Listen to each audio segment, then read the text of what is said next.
আসসালামু আলাইকুম। স্বাগত সবাইকে আজকে ভিডিওতে। বাঙালি এই শব্দটা কানে আসলেই আমাদের মাথায় ফুটে ওঠে একটি বৈচিত্র্যময় এবং ইতিহাস সমৃদ্ধ জাতি। বাঙালি পরিচয় শুধু ভাষা বা সংস্কৃতিতেই নয়, তার ভেতরে রয়েছে নৃতাত্ত্বিক বৈশিষ্ট্যের গভীরতা। আজ আমরা জানবো বাঙালি নৃতাত্ত্বিক বৈশিষ্ট্য সম্পর্কে।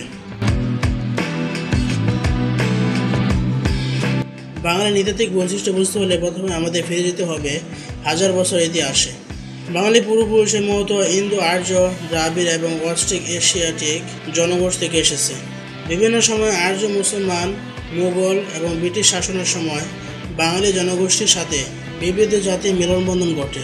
ফলে বাঙালির মধ্যে দেখা যায় একটি মিশ্র জাতিগত বৈচিত্র্য।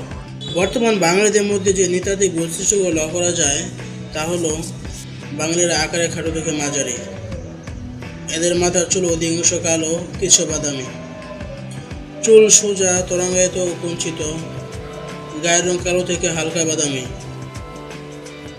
চোখের মণি কালো ও বাদামি। এদের গড়ন সম্পূর্ণ লম্বাও নয়, আবার গোলও নয়। মধ্যম আকৃতির নাক।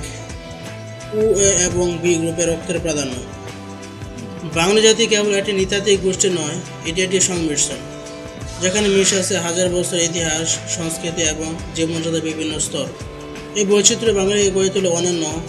আপনারা কীভাবে বাঙালির নৃতাত্ত্বিক বৈশিষ্ট্য অনুভব করেন কমেন্টে আমাদের জানান, আর আমাদের চ্যানেলটি সাবস্ক্রাইব করতে বলবেন না। ধন্যবাদ।